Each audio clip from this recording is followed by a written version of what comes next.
Okay, so I think a lot of people might ask, what is the vision for the move? Why are we doing it? And it's been going on so long that you have to cast your mind back to those original exploratory times when we were thinking, we want to do this, what are our main reasons for doing it? On the 19th of January, just last week, we celebrated our 5th anniversary of the Go and Grow project. So I'm not sure it's a great anniversary because we're still not in there after 5 years, but there you go, that's how long it's been going. The reason why we're doing this is to do with the vision of our church. As a church, we have a vision to be a large, resourcing type church with a regional outlook. Not a traditional parish church that is very localized, but a church that is reaching out to a large area and is able to resource other churches and plant other churches. So that's intrinsic to the vision that God has given us. And if we have that vision, then our building here doesn't suit us terribly well.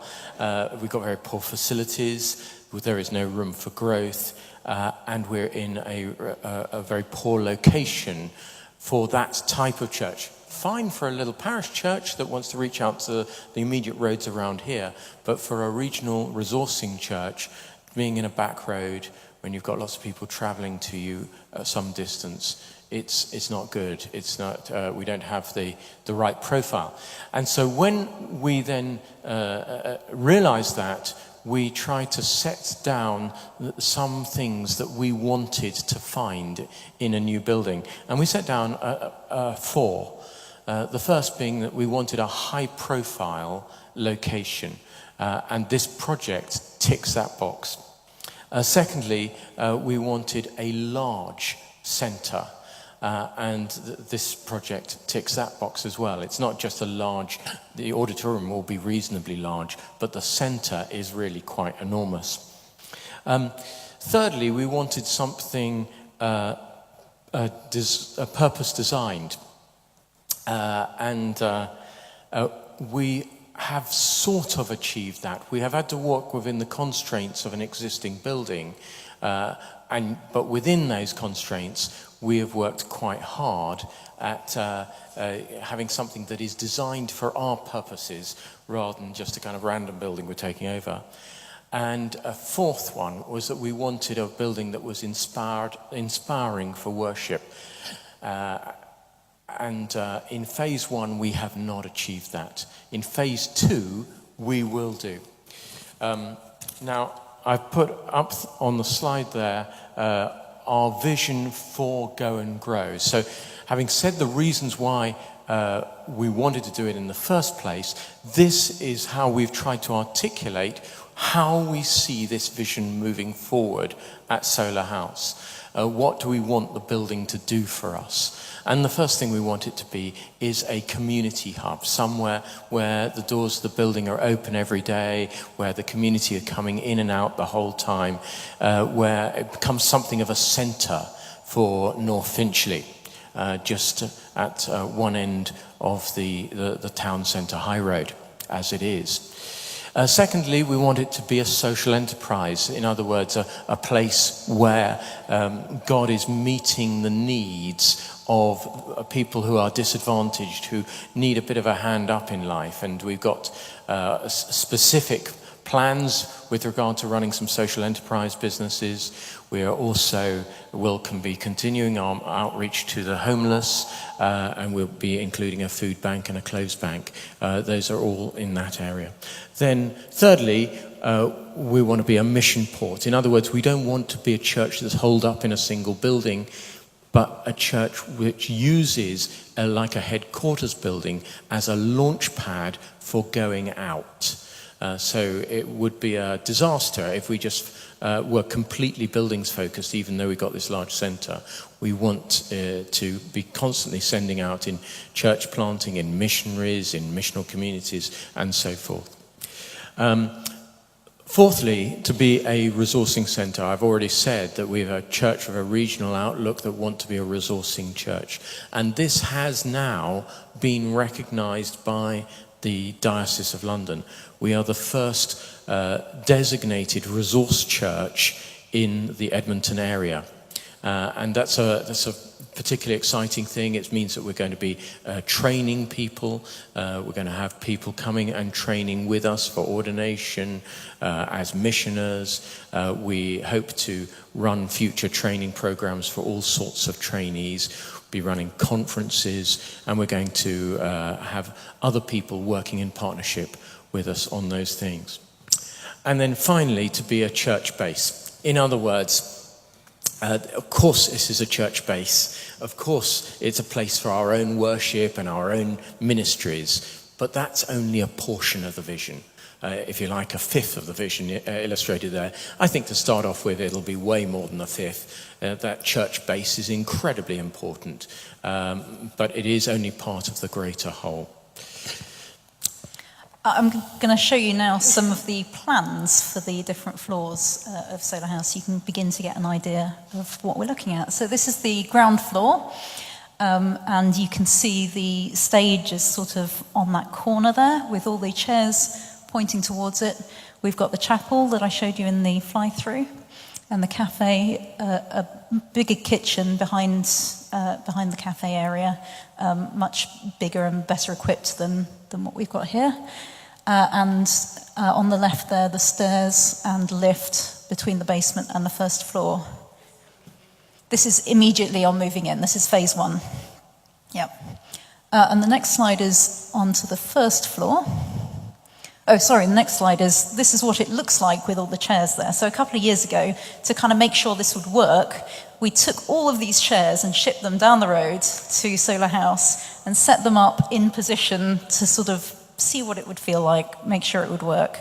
And that just gives you a bit of an idea for the feel of it. This was obviously before all the construction work had started, so where the chapel is now and the kitchen and servery and stuff, those are just big spaces, but it just gives you a feel for that ground floor. This is the first floor. So this is going to be sort of thought of as our kids' floor primarily.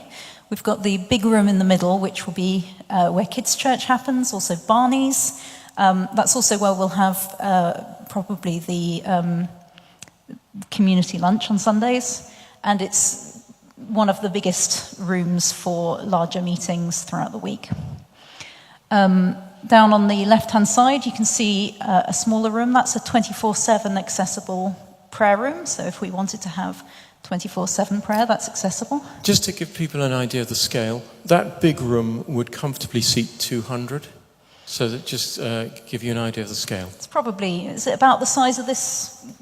Not far off the size of, inside the pillars. Inside of this space.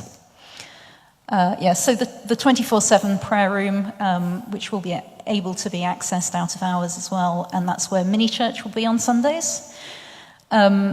On the other side, another large room for where Tots Church will be, and that room and the other smaller rooms around there will be where our night shelter is in the winter. We've got some showers there and baby change facilities, that kind of thing. We've got a small kitchenette and then quite a lot of storage space sort of on the back of that. That's the first floor. Next slide is the second floor. And this we'll think of as our youth floor.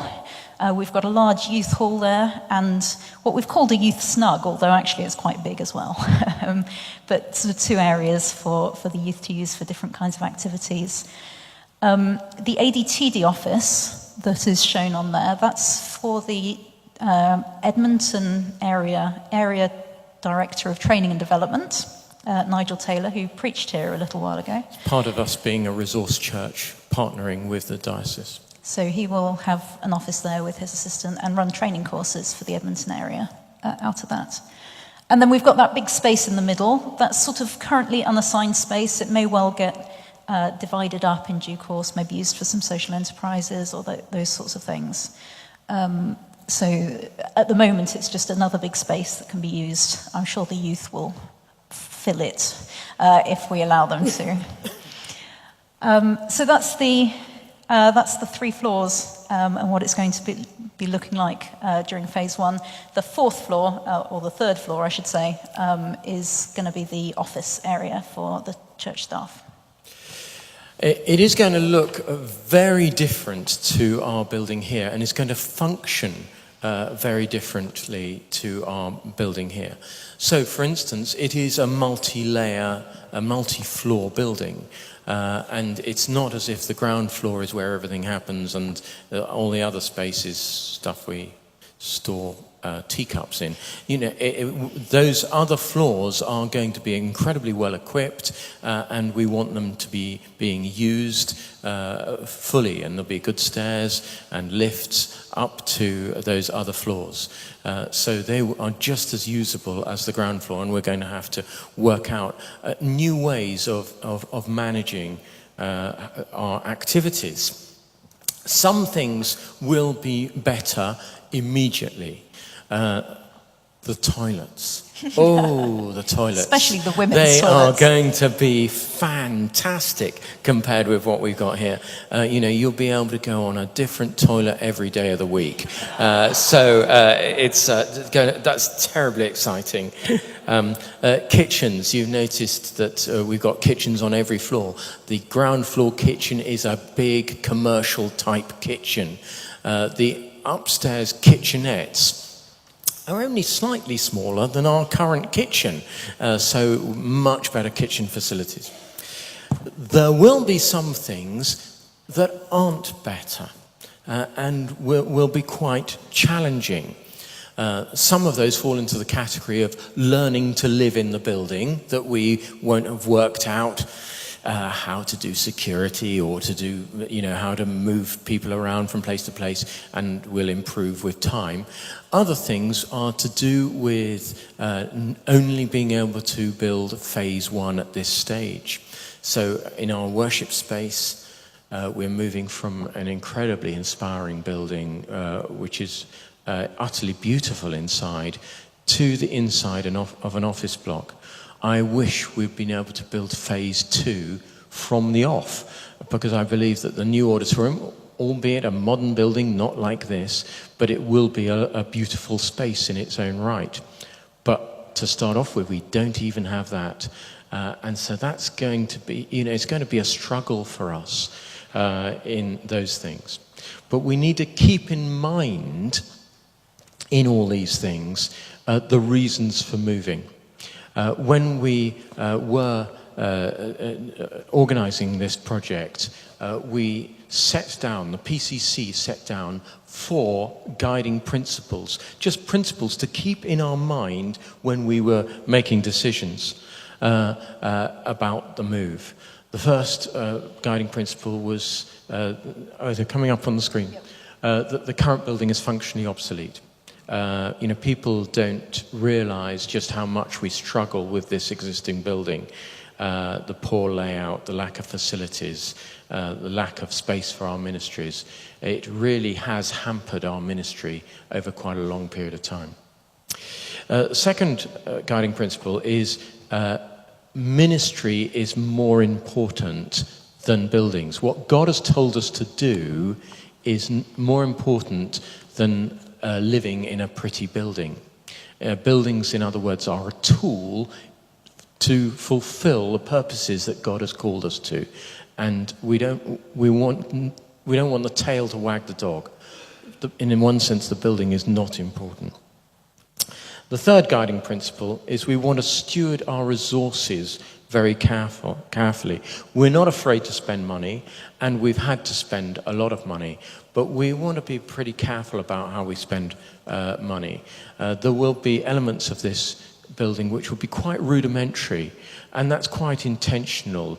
This isn't going to be kind of like a fabulous corporate headquarters building where it's quite pared down. And we wouldn't want it any other way, because we want to spend our money on sending out missionaries and doing other stuff like that whenever we can. And the fourth guiding principle is that our current back road location is not fit for purpose. And this was a really strong push for us when looking for a site. That, you know, we gridlock the roads around here.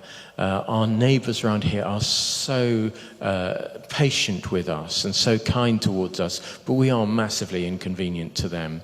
And we're also invisible. You can walk 50 yards either direction along Holden Road and you cannot see St Barnabas. It's near miraculous how you could hide such a vast building. And actually, we want to be very high profile. We want to be out there, being at the heart of the community where people know where we are. So those were our 4 guiding principles, and they still are really our 4 guiding principles. It's why we undertook this project. So the timetable, what everybody is wanting to know. We hope to move by the end of June 2018, so about 5 months away. Timetable is not yet set in stone, and we'll come back to that a bit later. But construction work did start in Solar House back in November, and Henry and I were actually there last week, and we're able to see how stuff is progressing, and it's really exciting to see the walls beginning to come up and things. We've got a couple of photos to show you as to what it looks like right now. So this is the ground floor. The 2 sort of sets of windows that you can see on the right-hand side, that's where our new entrance doors are going to be. So that's going to be knocked through, and our big new entrance there on the ground floor. On the next slide, this is, again, a view of the ground floor, and you can see in the distance there the walls for the kitchen and storeroom that have been built. On the right-hand side, that's the wall to the chapel now, so it's beginning to take shape. And then our last photo, this is up on the 2nd floor, and that's the door into the youth hall that you can see there. So again, the youth hall's been built. And so it's just very exciting for those of us who've been staring at plans for years to go and begin to see it take shape. And there are real rooms there, the real rooms where we're going to be able to do our ministry and see lots of people come to know Jesus. That's what it's all about. Over the next few months, we need to start preparing to move. It is an absolutely enormous task. Over the last 104 years, we have accumulated quite a lot of stuff here, and we need to go through it. Over the past 104 years, I've accumulated quite a lot of stuff. And I've started going through my files and sat in front of the shredder. Just loads and loads of stuff that we need to go through. We're packing stuff, we're chucking stuff out. And it is going to begin to look a bit different around here. So in due course, we're going to take over the chapel for putting temporary storage. And that will be a progressive feature of our church life over the next few months as we pack up. It's happening now. And we also need volunteers to help with that. You know, it's the church that's moving, not the staff. So we will be looking for volunteers to help with all kinds of things, helping to sort out the cupboards, doing tip trips, helping to pack, doing some of the strip out of like our AV and stuff. And then when we get to Solar House, unpacking it all, the other side, and getting us sorted. The way we are planning to do that is that individual ministry leaders will put together a group of volunteers to help move their ministry over whatever is needed to successfully move that ministry. So if you're involved in a specific ministry, it would be great if you could get involved in helping to move that ministry. So talk to whoever's in charge of that area about what they need help with and when. And we'll talk more in the coming months about how to get involved in different ways. Also, if you are a leader of a ministry and you're thinking, oh, this is news to me, we know we need to start talking to you about the move and also doing your ministry in Solar House and how we can make that work really well. So if you don't hear from whoever oversees your ministry soon about sort of starting to have that conversation, do get in touch with them to start setting that up and start thinking about it. One volunteer job I wanted to advertise tonight specifically, in case anyone's interested, is to help us with our eBay auctions. We're trying to flog lots of stuff from the church, anything that we don't want to take with us that we think is worth any money. So Dave would do all the work in terms of identifying it, taking photos, telling you exactly what needs to be sold. We need somebody to help manage that listing and the auction process, and then liaise with Dave and Simming about the pickup and the payment and so on. So it's something you can do from home, something that we really need and would be a huge blessing to us. So if you think, yeah, I can do eBay auctions, maybe come and talk to me. I think it's really important that we all get involved in some way in this move. As Sarah said a moment ago, it's not the staff that's moving some bees, it's all of us moving, and we want to invite you to get involved. Some of you might want to consider taking a day of annual leave and, in a sense, using that as part of your giving to the Go and Grow project, and coming and volunteering. If you are considering that, though, please come and talk to a ministry leader, the area of ministry that you're involved in, or the office, about it before you book that, because we wouldn't want you just showing up on the door and saying, "Here I am," and we're having nothing for you to do. Some of you may be in between jobs and perhaps can volunteer more time. We've got one person at the moment who's volunteering very significant amounts of time for the project because they're in between jobs. Some of you may be retired and may be able to volunteer time. So I just throw that out. We all want to be involved. It's the whole church that's moving, and if you are able to volunteer time, that would be fantastic. Talking about giving to Go and Grow, many of you have been giving financially over the last few years, for which thank you very much. Thank you for all the generosity in that. None of this would be happening without that, so thank you. We are still fundraising, so if you've joined the church in the last 3 years since we did our big fundraising push, or if you want to give more, do come and talk to me about how you can give, either through a one-off gift or regular giving or through a loan, any of that.